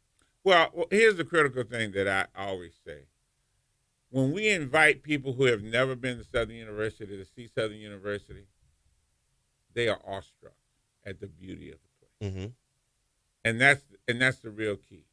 It's all about perspective. You know, I was talking to an alum the other day who's up in Illinois, and he said, you know, I never really realized all the things I had at Southern University in Baton Rouge, so I went somewhere else. So we're like, the prophet is never acknowledged in his own home place. That's what Southern University is. Thank you, Chancellor Pierre, for coming in this morning, man. I appreciate you. Congratulations on it, and looking forward to what you have in store for us this fall. I look forward to really helping Southern University be transformed, and that's the key. All right. Everybody out there, that is Chancellor John Pierre, Southern University, Baton Rouge. Thank you for coming in. Let's get ready to take a break. Come back on the side and try to wake Coach Mark Frederick. So we talk some Southern University football. He's the offensive coordinator. We talk about his first year, how things are shaping up over at Southern University fall football camp. Y'all stay tuned more to Jaguar Journal. It's On the Yard Sports, and I'm Pierre White, and what I need for you to do is go follow and subscribe to our YouTube, Facebook, Instagram, as well as Twitter right now. For the first time in the 79-year history of the Southwestern Athletic Conference Elite Championship game determines the overall champion today. Live from Legion Field in Birmingham, Alabama, it's the champions of the East, Jackson State, taking on Southern, the champs from the West.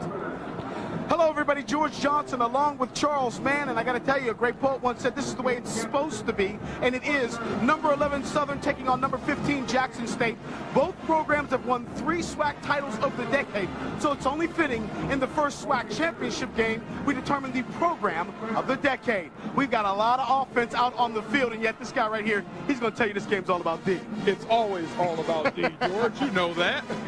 Always all about D. An all-pro defensive end is going to tell you that. When you think about about Jackson State. This is a team that is very potent offensively, but defensively, they've led the SWAC throughout most of the year, and they've got the best player in defense in the SWAC, and that's Tommy Head. Tommy Head. Get used to saying that name. You'll say it all day. He'll be all over the field. He's always around the football. He's the leading tackler on this team. He also has 5.5 sacks. At one point this year, Southern led the nation in scoring defense. Then they ran into Florida A&M. They've got a lot of guys out there that can get it done. But at the top of the list is DeMarcus Miller.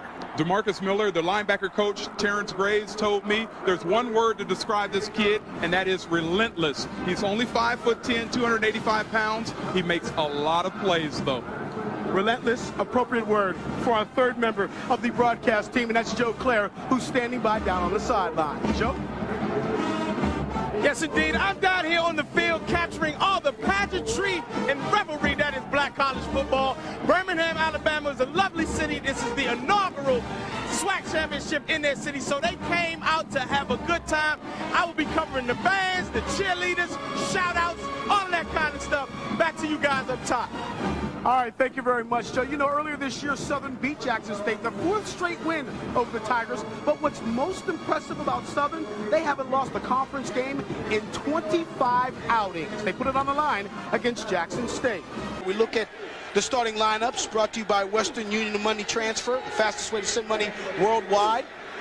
You saw the backs. Here's your offensive line. Damon Nivens is a first-team All-SWAC member. Defensively, there's your starting lineups for Jackson State's defense. Chandler, Tommy Head, Edward Reese, pretty good middle linebacker. Rashard Anderson is a professional prospect, and they say he will be in the NFL next year.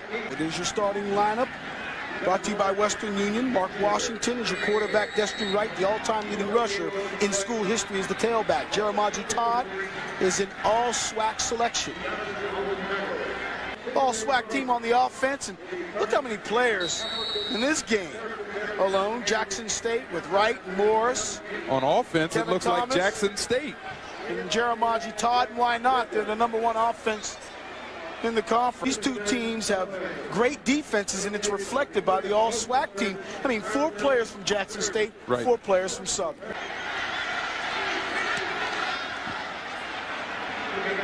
And the punt is going to bounce around midfield, and it looks like it was fumbled again. It's loose, and it's picked up by Southern. An inaugural game here for SWAC. SWAC has moved its headquarters to Birmingham, and it is just a wonderful game. The excitement is in the air. And again, he's going to throw the football. Completes this one to Daniel Guy. Guy stood on his feet. Guy's going to go in. Touchdown! Brian Reynolds.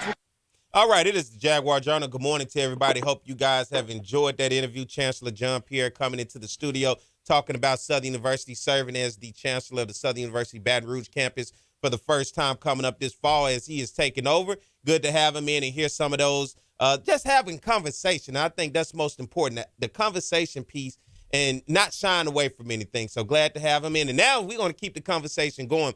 Very special guest here on the show this morning, Southern University Offensive Coordinator, Coach Mark Fredericks. Good morning, Coach. Good morning. How you doing, Pierre? I'm doing good. Turn him up just a little bit for me, Mike. Doing good, man. How you doing?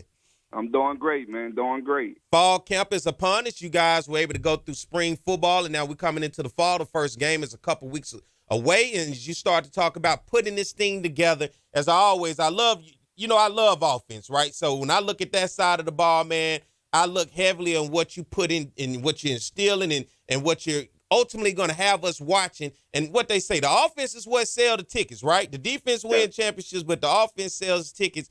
For Coach Mark Fredericks, right now, what is fall football camp looking like for your offense? And let's start from the quarterback side because, of course, that's the area everybody wants to circle to figure out what's going on with Southern University quarterbacks. It's going well, man. We've had a good camp so far. Today we'll have our second scrimmage, and hopefully after tonight's scrimmage, we'll be able to name a starting quarterback. I know that's what everybody wants to hear. So those guys are competing. They're learning the system. They're learning how to move the team, move the offense down the field and stuff like that. We've been doing a lot of situational work at practice. I'm pleased with them, but we got a lot of work still left to do. let's talk about those quarterbacks and just give us an idea of what the mechanics and what characteristics, what ability does each one of these guys possess? Each one of them hold a unique set of skills, man. And just learning them. You know, you still have to learn your team. So just learning the quarterbacks, the things they do well, the things they struggle with. So we got to keep pushing. We got to make sure we fine-tune the things they do well and help them get better in the areas that they struggle with. So I think Coach Totten is doing a good job of coaching them up, man. He's very detailed, and who's better to teach you than one of the best that ever played in this conference? So I'm pleased with the room. I'm pleased overall with their progress. Still got some work to do, though. So we'll start with like a T-Set. T-Set got a unique set of skills, man. He's very mobile. He's very nifty. He's what you want to call one of the dual threat guys. He can stand in the pocket and throw it. Then he can get out on the flank and he can do some stuff too on the move. So that'll add a different dimension for us. Noah Biden. He's kind of the old man in the room now, isn't he? Man, it seemed that way. Seemed that way. Like he got 3 babies under him, but he's doing a good job, man. He's trying to lead by example. But a live arm. He can stand in the pocket and he can throw it with the best of them. He's improving on his mobility part, so he has sneaky deceptive speed. If he get out there, he take long strides, and before you know it, he done went by you. So he's been working hard, man. He didn't improve this game. Great kid, man, great talent. So just looking for him to keep improving. Then you got a Jalen Wood. He's probably the smartest on the team. I think he had a 4.0 in the spring. So he's one of them guys that's going to study. He's going to make sure everything is right, and he's playing at a high level as well. And then you got a kid named Angelo. You know, he just got here this summer, so he's still learning the system. I wouldn't say he's that far behind. He's picking it up fast, but we spoon-feeding him. We don't want to overload him. We're just giving him some. And I think they all complement each other. So it's going to be interesting to see who wins the job and just see who takes leadership of the team and lead us to where we're trying to get to. Because that's all they ask me, every coach.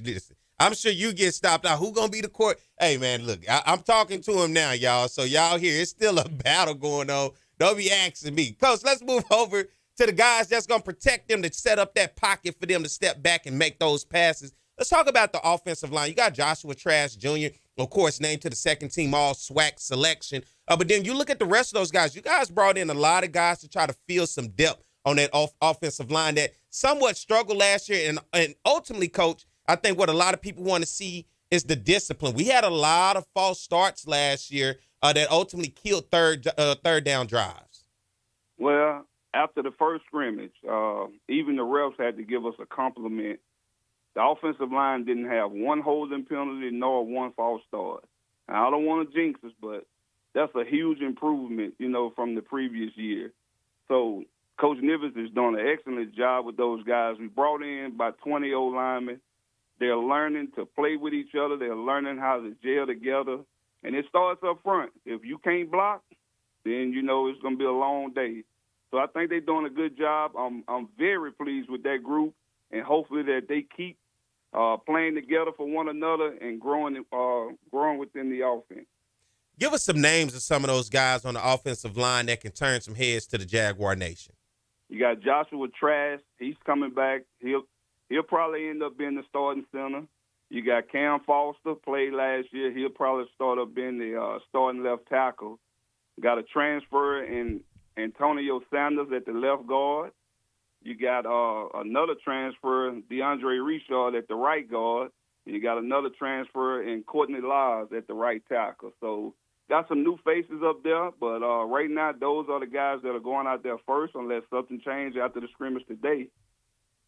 That's what we call the buffet busters. Them the boys right there. You got to feed them and take care of them because they'll protect you when the time is right. Coach, let's get ready to take a break. We come back on the other side, Coach. Let's talk about the running backs, the wide receivers, and tight ends. You good to stick with me? Yes, sir. All right, let's take a break. We'll be right back. More of the Jaguar Journal.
Watching the Southern University Human Jukebox. Click here to watch more videos, and don't forget to like, comment, subscribe, and share.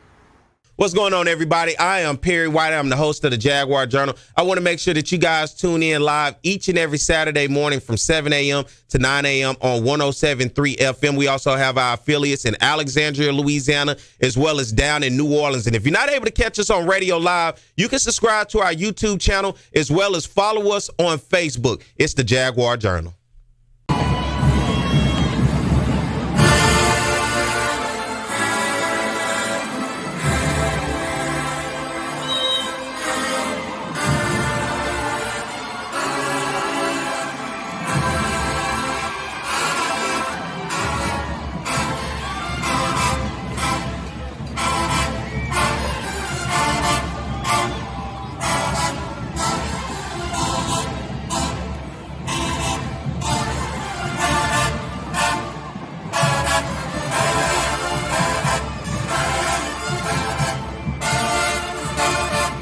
All right, we are back. It is the Jaguar Journal. Good morning to everybody out there. Hope you guys are enjoying today's show, man.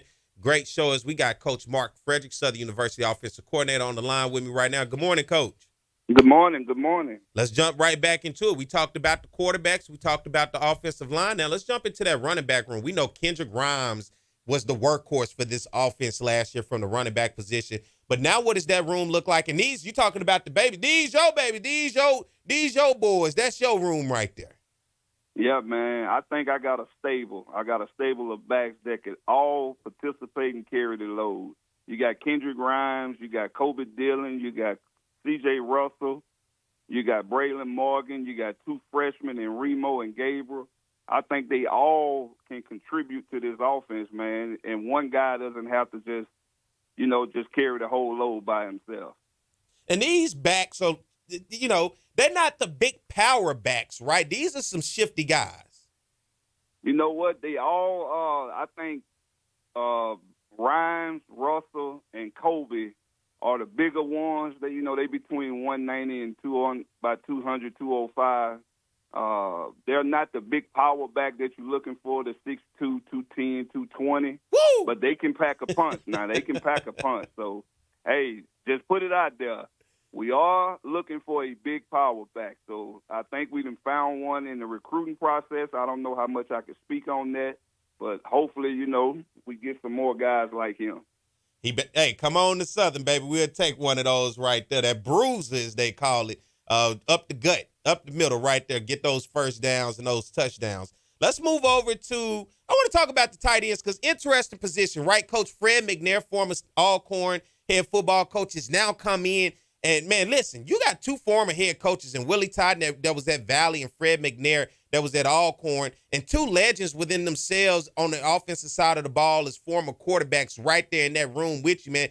First of all, that has to be very helpful with the experience of those guys. But when you look at that tight end room, I have heard rumblings, and you give me some idea of what that room is, and then I have the conversation with you. But what does that tight end room look like under Coach Fred McNair? I think the tight end room was probably the most explosive coming out of the spring. And then we just added another piece, man, that I'm happy about. Coach Graves is happy about. The offensive staff, the offense, the team, everybody is excited about this young man. What's his name?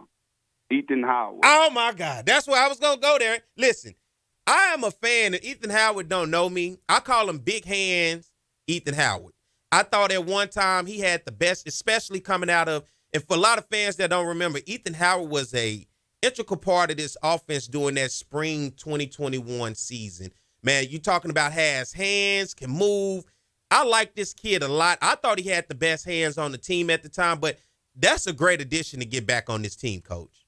Yes, sir, without a doubt, man. Had a chance not saying it good, but we had a chance to play against him, and man, just watching him, and now I get a chance to coach him and add him into the offense, man. The gumbo always cooking. Woo! Just know that. You put potato salad in your gumbo? Hey, it's a mixture of a lot of good ingredients, man. Everybody got their own flavor, but hey, this is a mixture of a whole lot of good spices. I like Ethan Howard, man. I really do, and that makes me excited about him coming back. What are the other guys in that room, in the tight end room? Man, you talking about Dupree Fuller. He looks the part, Coach. I'm sorry, but when he steps off the bus and you see this kid, you have to ask, who is this kid? He looks the part. Unique set of skills.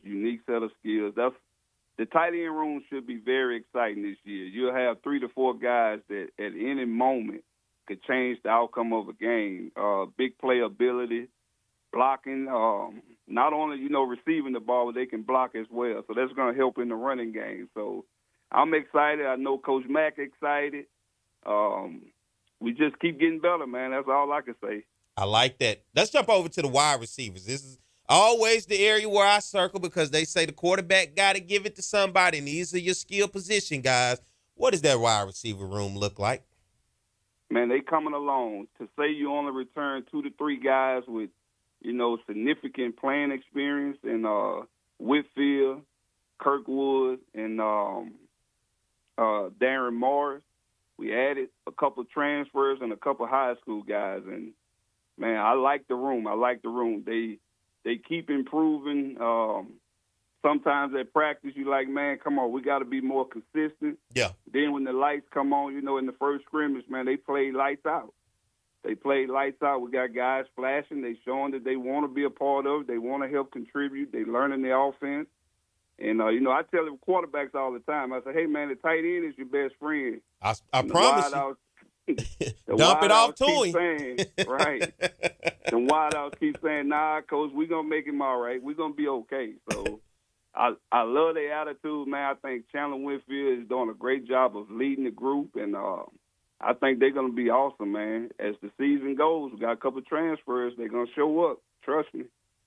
I'm looking forward to it, Coach, and look, you just excited me back, with Ethan Howard, man. I'm a huge fan of that kid, man. I can't wait to just truly shake his hand. He was a freshman at the time, and he departed from the program, but I'm glad you guys found a way to get him back. The potential in him is tremendous, and for the Jaguar Nation, if you can remember, if you don't, I think you will be able to see the potential in this kid is tremendous. Coach, what is it like with your coaches? Like, let's go through those coaches quickly. I got about 3 minutes, but as I talked about, Fred McNair, Willie Titan, 2 former head coaches in this conference and 2 household names around the conference, just to have those 2 guys as well as the rest of your staff.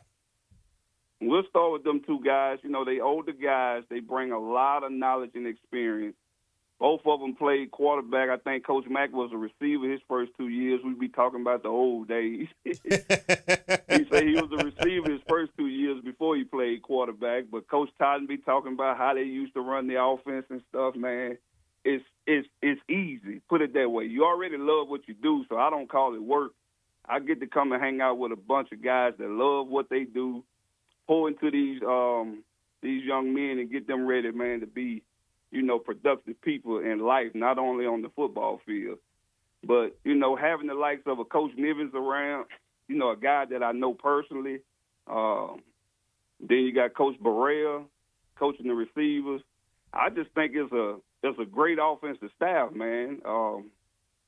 I can't complain one way or the other. If I'm struggling with something, I got some guys I can lean on. I got guys that's always bringing good ideas and stuff, and they do a great job of getting their group ready. So I think it's a fun staff. I look forward to the season. And Coach Nivens, of course, big-time offensive lineman for Southern University coming out of the 90s. To have him here on the staff. And now we're starting to watch this offense come together. You're starting to install your offense and get it together. Before I get ready to let you go, what is your takeaway so far as you guys are getting through fall camp? I'm going to tell you like this. The biggest thing you got to do, everybody want to see the end goal. We're getting the guys to buy into the process. They got to fall in love with the process. And the end goal will take care of itself. But we can't You know, we can't cheat a day. We can't cheat a rep. We can't take plays off. We can't do stuff like that. And I think as long as they stay falling in love with the process, the end goal is going to be great. Well, Coach Mark Frederick, what you tell your quarterbacks? Hey, don't give the other band a reason to play, huh? Oh, yes, sir. Yes, sir. I love that quote. That ought to be on the shirt. Don't give the other band a reason to play. I love that quote. I heard you say it, so I just wanted to bring that up, but that is a great one. Coach, I appreciate you for coming on this morning, man, and joining us. Anytime, man. You take care, and I look forward to seeing you out there. Yes, sir. That is the voice of Coach Mark Frederick. He's the offensive coordinator at Southern University. We got to get ready to get out of here as I'm about down to a little bit under a minute. Want to thank Chancellor Pierre coming into the studio this morning talking Southern University. He is the Chancellor of the Southern University Baton Rouge campus, and thank him for coming in and talking about Southern, and thank Mark Fredericks coming on talking about the Southern University offense. Man, I hope you guys have enjoyed the show. I have truly enjoyed the show. Mike, hey, man, as always, I appreciate you. And for you guys out there listening, be sure to go follow us on our Facebook page and hit that subscribe button on our YouTube. You can go back because somebody's going to ask, hey, I missed the first half of that conversation or that interview. But if you want to share it, this is information, and it's positive, good information, so you're able to share it. So go to our YouTube channel, the Jaguar Journal, hit that subscribe button, and then keep up with us as well as on our Facebook at the Jaguar Journal. Hit that follow and everything else. And I'm Perry White. Hey, I'm glad. I appreciate you guys for the love and support, and I'm glad that you guys stuck in. Hey, bright and early on a Saturday morning is pretty rough, but I appreciate you guys, and I love you, and I think, and I'll be back next week at the same time, the same place, because always, it's the Jaguar Journal.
What's going on, everybody? I am Perry White. I'm the host of the Jaguar Journal. I want to make sure that you guys tune in live each and every Saturday morning from 7 a.m. to 9 a.m. on 107.3 FM. We also have our affiliates in Alexandria, Louisiana, as well as down in New Orleans. And if you're not able to catch us on radio live, you can subscribe to our YouTube channel as well as follow us on Facebook. It's the Jaguar Journal.